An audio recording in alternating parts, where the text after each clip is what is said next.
Welcome to B&B RV. In this video, we'll be discussing your RV's electrical system. All RVs are a little different, so some of the information in this video may not apply to you directly. We won't be doing a deep dive, but we'll walk you through the essentials of your RV power, so by the end of this video, you'll be comfortable with your RV's electrical systems, know the basics of how to keep your batteries charged, your appliances running, and your setup safe. In your RV, there will typically be two electrical systems. The 120 volt AC system that powers the big appliances like your air conditioner and microwave when you're plugged into shore power or running your generator, while the 12 volt system powers the essentials like lights and fans from your house batteries.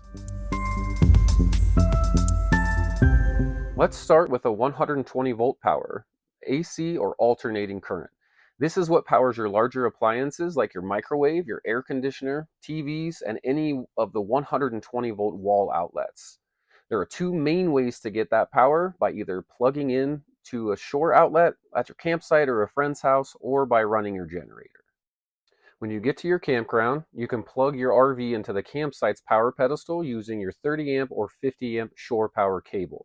Most RVs use 30 amp, but larger RVs with more appliances may require 50 amp. The key is knowing the difference between those two. The easiest way to tell the difference is typically the plug. 30 amp usually has a 3-prong plug, where 50 amp will usually have 4. Make sure you know the requirements of your campground before you get there.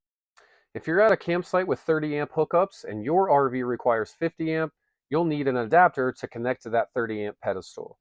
Keep in mind that using a 30 amp power source with a 50 amp RV, you may not be able to run everything all at once. When you're at a campground or site without an RV-friendly power pedestal, extension cords can be a handy way to get electricity from a nearby source.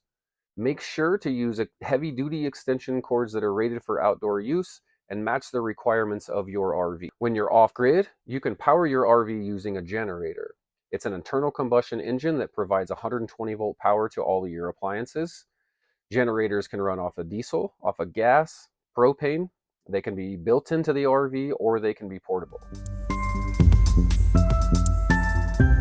Next up, let's talk about the 12 volt system. This is your RV's DC or direct current system that powers most of the basic systems in the RV, like your lights and fans, water pump, and sometimes even your refrigerator.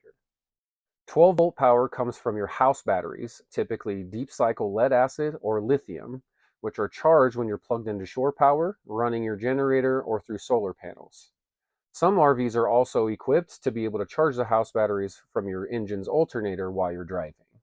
Remember, these batteries are essential when you're not plugged into shore power, so keep them well maintained. Monitor your voltage regularly to ensure that the batteries are charged and healthy. Your RV's battery monitor or control panel will display the battery voltage, ideally keeping that above 12 volts as much as possible. If it gets down below 11.8 volts, it's time to charge. Many RVs today come with solar panels. Solar panels convert sunlight into DC energy, which is then stored in your house batteries. Your RV's solar controller manages how much charge is sent to your batteries. With a good solar setup, you can extend your time off-grid by keeping your 12-volt systems running. Solar is ideal for maintaining your battery charge, but remember, it works best in sunny conditions. An inverter is an optional component that converts 12-volt DC power from your batteries into 120-volt AC power. This allows you to run standard appliances like laptops, TVs, and small kitchen devices while boondocking without the need for shore power or a generator.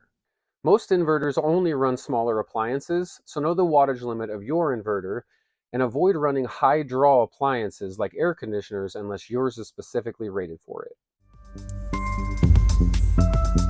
Now you've got a pretty good understanding of your RV's electrical system, from 12 volt DC to 120 volt AC power, solar, generator, and more.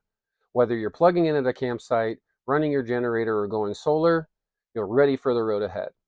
Always remember to prioritize safety. Inspect your cables and connections regularly, never overload your electrical system, and follow your manufacturer's guidelines for maintenance. With these tips in mind, you'll enjoy many worry-free adventures in your RV. Thanks for watching.